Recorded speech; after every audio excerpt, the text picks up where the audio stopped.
Bismillahi, Assalamualaikum warahmatullahi wabarakatuh.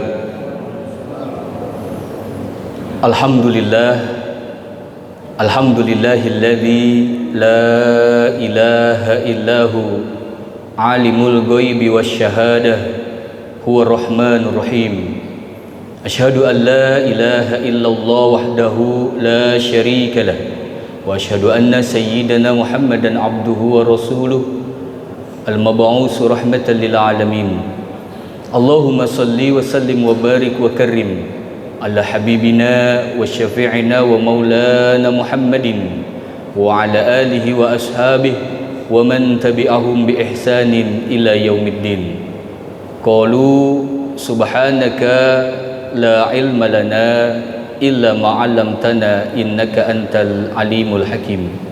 Hasbunallah wa ni'mal wakil, ni'mal maula wa ni'man nasir, la haula wa la quwwata illa billahil aliyyil azim. Yang saya hormati seluruh jamaah, wabil khusus imam kita dan juga pengurus takmir Masjid Baitur Rahman, yang pada siang hari ini tentu tiada kata yang pantas terucap melainkan ungkapan rasa syukur kita kehadirat Allah Subhanahu wa taala, yang dimana pada siang hari ini Allah Subhanahu wa taala masih memberikan nikmat iman untuk dapat melakukan ketaatan kepada Allah berupa sholat zuhur. Bapak jamaah sekalian, pada hari ini tadi MC sudah menyampaikan kita akan sama-sama belajar tentang jiwa yang tenang dalam surah Al-Fajr.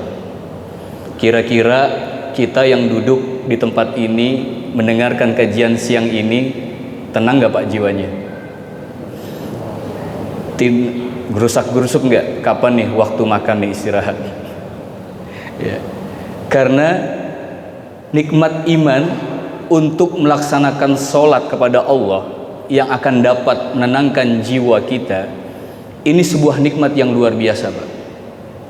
Karena banyak orang yang mereka terlena dengan urusan dunianya sehingga melupakan sholat zuhurnya, atau bahkan menunda-nunda sholat zuhurnya. Padahal dalam sholat itu ada sebuah ketenangan. Di manakah ketenangannya itu?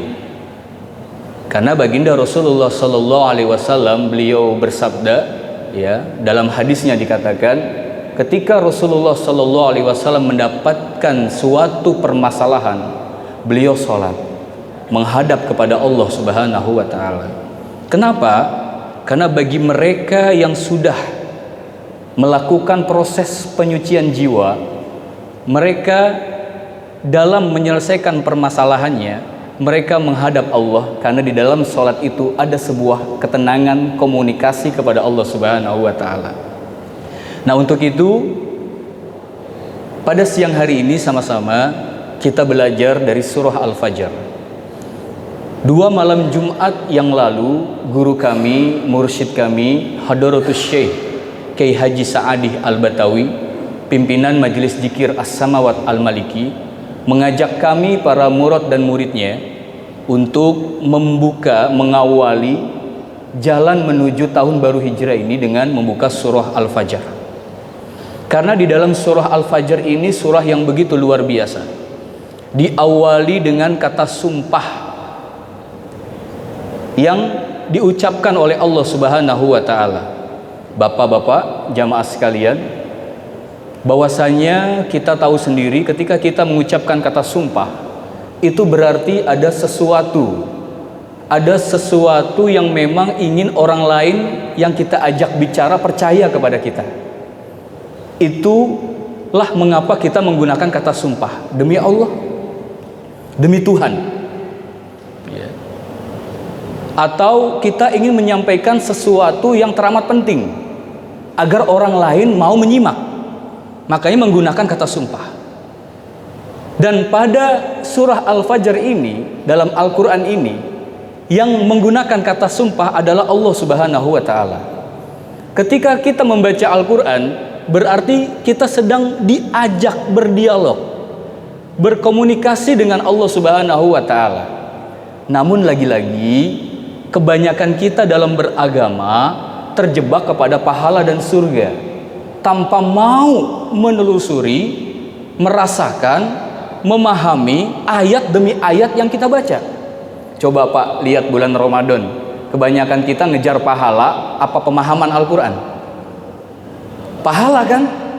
Main buru-buruan khotaman Al-Quran. Ini jiwanya nggak tenang, maunya buru-buru. Karena memang manusia diciptakan oleh Allah ini, ya, itu dalam keadaan maunya memberi karakter itu maunya buru-buru, instan.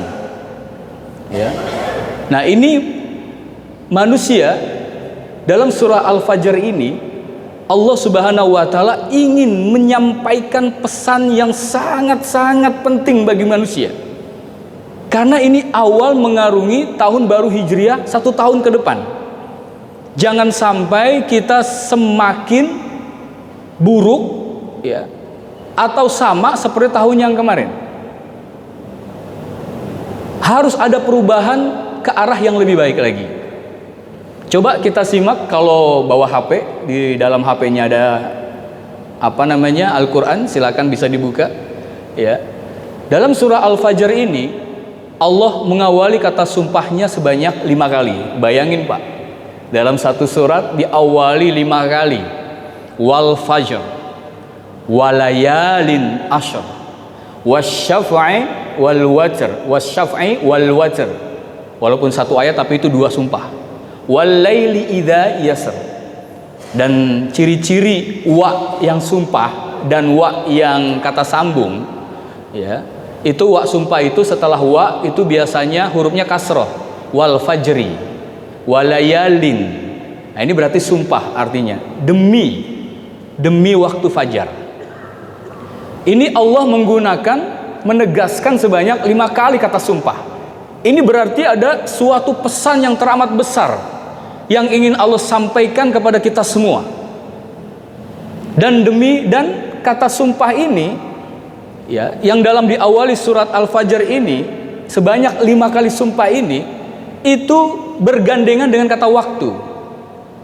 Artinya waktu yang Allah berikan ini bukan waktu yang main-main, bukan waktu yang harus dihabiskan terbuang begitu saja tanpa diisi sesuatu yang bermanfaat. Coba lihat wal fajri, demi waktu fajar. Sampai usia kita saat ini sudah berapa banyak fajar yang kita lewati. Walayalin ashr, dan 10 malam. Nah 10 malam ini, ya, banyak, ya, beberapa tafsir yang menyampaikan 10 Muharram, ada yang menyampaikan 10 Zulhijjah, ada yang menyampaikan juga 10 akhir bulan Ramadan. Ini 10 malam terakhir yang mulia ini sudah berapa banyak kita lewati?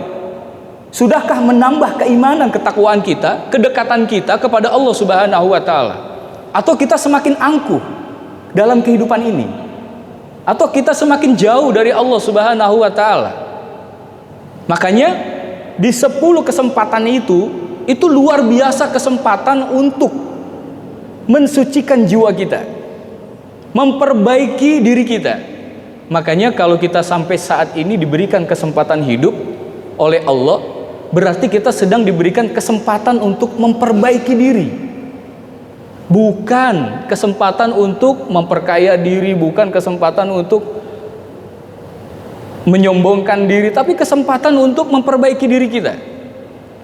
Nah oleh karenanya ini kata sumpah ini bergandengan dengan kata waktu. Berapa malam dari 10 waktu yang istimewa itu telah terlewatkan. Lihat Pak, 10 hari terakhir di bulan Ramadan, kesibukan kita kebanyakan untuk akhirat apa untuk dunia? Dunia kan Pak? Pergi ke mall, beli baju baru, pulang kampung, bersenang-senang dengan keluarga di kampung. Tujuannya bukan akhirat. Padahal itu 10 hari terakhir di bulan suci Ramadan, yang kebanyakan kita terlewat begitu saja. Lalu wasyaf'i wal watr, Wasy'afi genap artinya juga waktu dari yang ganjil dan yang genap ini.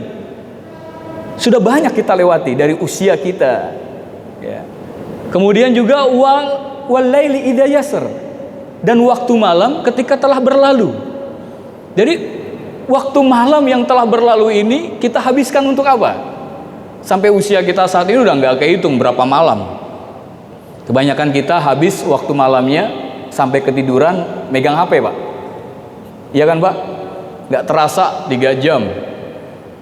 Tapi sholat maunya ekspres, buru-buru. 5 menit selesai. Zikir selesai, salam, Allahumma, lantas jalan. Ya. Nah, makanya ini Allah menggunakan sumpah yang begitu luar biasa, yang memang diringkas dalam surat Al-Asr, ya, waktu secara umum wal asr. Innal insana lafi khusr. Memang banyak manusia yang rugi terhadap waktu ini. Nah, oleh karenanya di ayat berikutnya Allah menyampaikan hal fi zalika qasamul lidhi hijr. Allah balik bertanya, adakah sumpah yang aku lakukan, kata Allah, sumpah yang aku ucapkan dapat diterima oleh akalmu yang aku berikan? Ini Allah bertanya kepada kita, ya, adakah dapat diterima?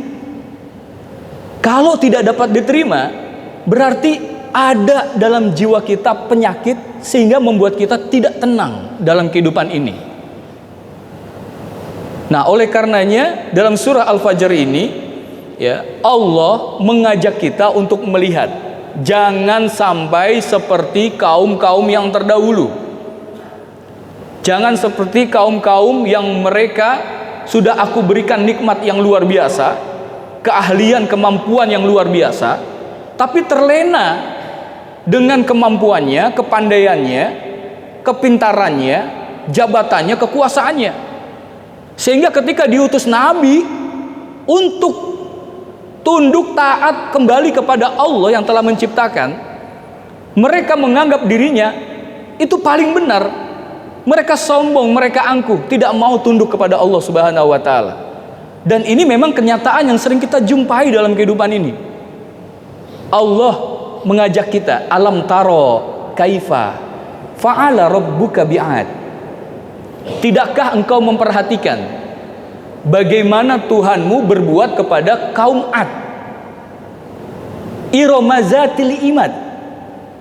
Mereka kaum Ad ini Allah berikan kemampuan, keahlian, kekuatan, bisa membangun bangunan yang tinggi, istana-istana yang megah. Pak, dulu belum ada teknologi canggih loh, tapi mereka luar biasa, diberikan Allah kemampuan, keahlian, kepandaian, menciptakan bangunan-bangunan yang tinggi, allati lam yukhlaq misluha fil bilad, yang belum pernah ada peradaban sebelumnya di dunia ini. Lalu Allah utus ketika mereka sudah berada, ya, pada puncak peradaban yang luar biasa. Allah utus seorang nabi agar mereka jangan sampai melewati batas. Diajaklah menyembah Allah, tapi apa yang terjadi? Mereka menolak. Karena apa? Mereka terlena dengan kehidupan dunia ini. Mereka terlalu terlena dengan nikmat yang Allah berikan. Terlena dalam artian di sini tidak mensyukuri. Nah, lalu bukan hanya kaum Ad, lihat lagi setelah kaum Ad yang lebih sempurna lagi. Dalam hal apa? Keahlian juga, kecerdasan, ya. Kalau tadi kaum Ad, kita disuruh melihat kaum Samud. Wa samudal ladzina jabu sakhra bil wad. Kaum Samud, Pak, itu Allah berikan kemampuan, mampu, ya, menyulap, ya, mengukir gunung-gunung, batu-batu besar itu menjadi rumah, menjadi tempat tinggal, menjadi istana yang hebat, yang luar biasa. Kira-kira kita mampu nggak nih, Pak? Ya, Ini kemampuan ini Allah berikan kepada hamba-hamba yang terdahulu nih. Kita tidak memiliki kemampuan, kekuatan yang luar biasa seperti kaum Ad, kaum Samud. Tapi luar biasa kesombongan dan keangkuhan kita. Ya. Ini kaum Samud menjadi pelajaran. Ketika mereka sama diutus oleh Allah nabinya, yaitu Nabi Soleh, mereka pun juga mengingkari apa yang disampaikan oleh Nabi Soleh. Mereka tutup telinga mereka, ya. Mereka sumpal tuh telinga mereka, ya, dengan jari-jari mereka, memperolok Nabi Soleh. Begitu juga kaum Ad memperolok Nabi Hud. Nggak cukup puas, kata Allah, aku contohkan satu kaum, dua kaum, ada lagi yang lebih hebat setelah mereka. Wa Fir'aun zil autad. Fir'aun. Wah, kita siapa sih yang nggak kenal Fir'aun, Pak? Ya, hebat, luar biasa kekuasaannya, kekuatannya. Tapi ada nggak, Pak, di sini yang mau namain anak kita Fir'aun? Nggak ada yang mau. Ya, padahal dia orang yang hebat. Ya, kekuatannya luar biasa. Pasukannya banyak, ya. Istananya di mana-mana, ya, ini luar biasa, Pak. Tapi kata Allah, mereka jiwanya tidak tenang. Jiwa tidak tenang dikarenakan permasalahan dunia. Permasalahan dunia yang direkam oleh kedua mata kita, kedua telinga kita. Nah, ketika apa yang kita lihat, apa yang kita dengar dalam lingkungan kita itu masuk ke dalam jiwa kita, sehingga membuat diri kita tidak tenang, ya. Terutama permasalahan dunia ini. Permasalahan apa?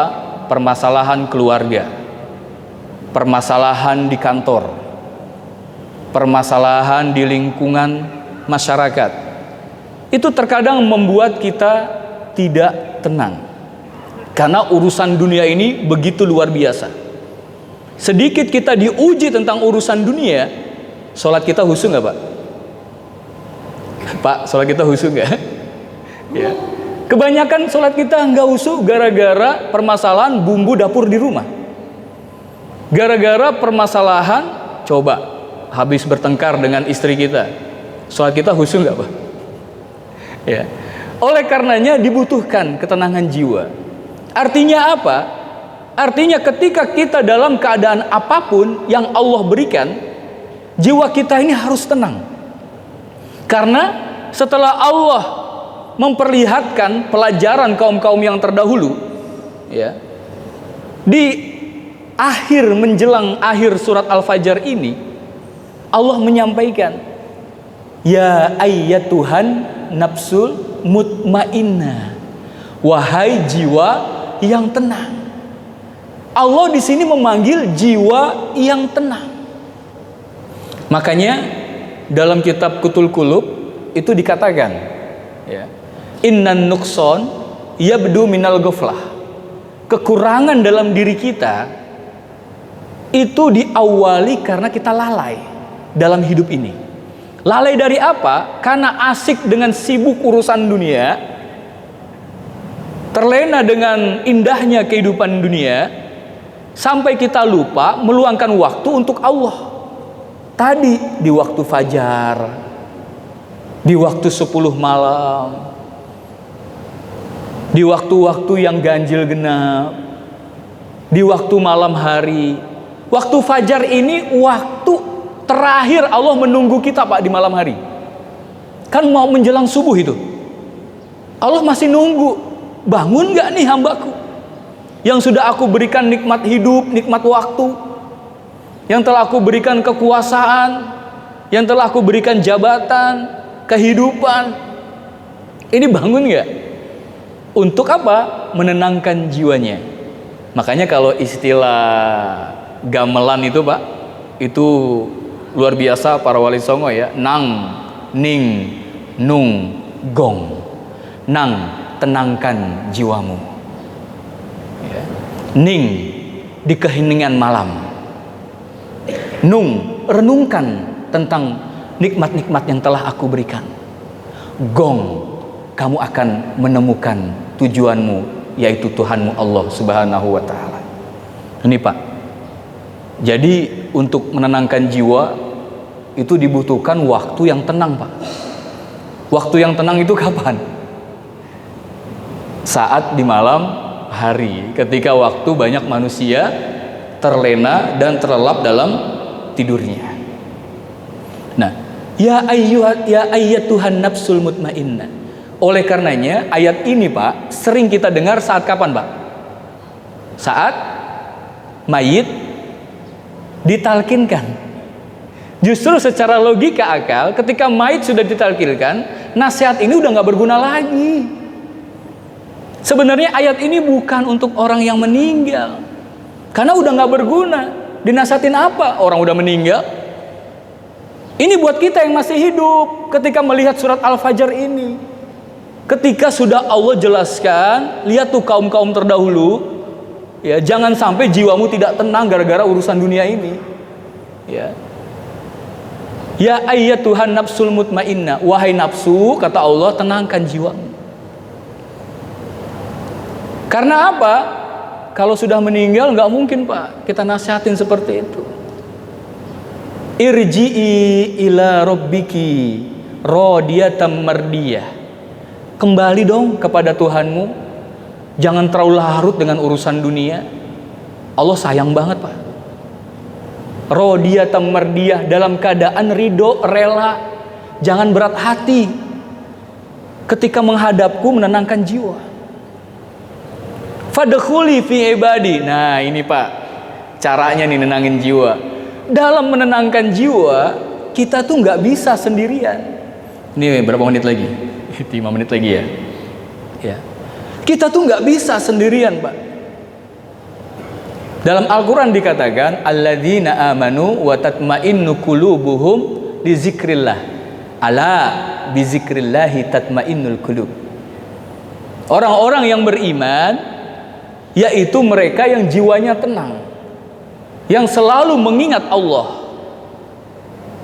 Ala, ketahuilah, bizikrillahi tatmainnul qulub. Dengan mengingat Allah, hati ini akan tenang. Mengingat Allah itu bukan berarti kita harus zikir berlama-lama di atas sajadah setelah sholat, bukan itu. Zikir ingat kepada Allah itu ingat perintahnya. Setiap saat, setiap waktu saat kita bekerja. Kalau perintah Allah nggak boleh korupsi, ya jangan korupsi. Itu namanya kita berzikir kepada Allah. Dalam kita bersosialisasi, ya, kalau kita menggunakan sifat Allah, ya, kesopanan, kesantunan, itu berarti kita sedang zikir kepada Allah. Inilah yang dimaksud zikir kepada Allah, bukan zikir lisan terus, bukan. Ya. Kok bukan lisan terus, Pak Ustadz? Emang ada dalilnya? Ada. Allazina yazkurunallaha qiyama wa qu'uda wa ala junubihim. Yaitu yang selalu mengingat Allah dalam keadaan berdiri, duduk, berbaring. Itu nggak pernah lepas. Saya pun mendapatkan penjelasan ini karena bertemu fadkhuli fi ibadi, masuk, ikuti hambaku. Setelah berjumpa dengan guru kami, mursyid saya, Hadratus Syekh Haji Sa'adi Al-Batawi. Itu beliau tiap hari Pak, ya, itu melayani umat satu persatu yang mereka memang jiwanya sedang tidak tenang, yang akalnya harus diluruskan. Nah saat ini beliau pun hari Selasa sedang melayani umat nih, ya, itu kurang lebih 200-an orang itu, ya. Itulah yang dimaksud selalu berzikir kepada Allah, bukan hanya untuk dirinya, tapi mengingatkan orang lain. Tentu mengingatkan orang lain nggak cukup Pak dengan menyampaikan dalil dari Al-Quran, hadis, tapi ada pembuktian. Pembuktian berupa apa? Kita keluarkan harta yang Allah titipkan. Nih alhamdulillah guru kami seperti itu Pak. Ketika datang pasien, ya, bawa saudaranya yang sakit dengan menggunakan sewa mobil tetangganya, maka karena tidak mampu, guru kami pun mengganti. Ya. Ini artinya apa? Zikir kepada Allah agar apa? Jiwa saudaranya tenang yang datang berobat tadi. Nah, makanya diperlukan, Pak. Nggak bisa sendiri. Kan Allah juga menyampaikan fas'alu ahla zikri in kuntum la ta'lamun. Tanya kepada orang yang ahli zikir, ahli mengamalkan perintah Allah. In kuntum la ta'lamun, kalau kalian tidak mengetahui cara menenangkan jiwa. Tanya. Kita nggak bisa sendirian. Karena di sini ayatnya, perintahnya fadkhuli fi ibadi. Masuklah, carilah hamba-hambaku yang sudah tenang jiwanya, belajar dari dia. Nah ini Pak, jadi jiwa yang tenang itu luar biasa. Terakhir, ya, jiwa itu dalam bahasa Arab artinya nafsun. Nafsun yang sering kita dengar pembagiannya ada 3. Nafsu amarah, nafsu lawamah, nafsul mutmainnah. Amarah, banyakan kita masih dalam tingkat ini, ya. Karena nafsu ini sering mendorong kita untuk melakukan kejahatan, kemaksiatan. Innan nafsa la amarratum bisu. Ini illa marrahimar rabb. Sungguhnya nafsu amaro ini sering mendorong kepada kejahatan, kemaksiatan, kecuali yang disayang oleh Allah. Nah, untuk disayang sama Allah kita harus cari nih caranya. Ya, tadi temukan orang yang sudah tenang jiwanya. Ya.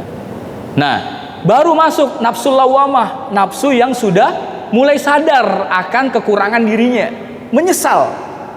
Ya, makanya kalau mau masuk ke mutmainnah, kita harus sering, kata guru kami, harus sering mencela diri kita, sering menasehati guru kita.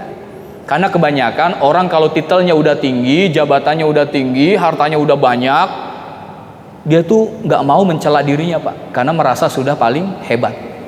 Ya, mencela diri. Ya, ini Pak. Nah, barulah masuk kepada jiwa yang tenang. Bagaimana caranya? Nanti insya Allah di kesempatan berikutnya, karena waktu sudah habis. Terima kasih Bapak-bapak jamaah sholat zuhur Masjid Baitur Rahman.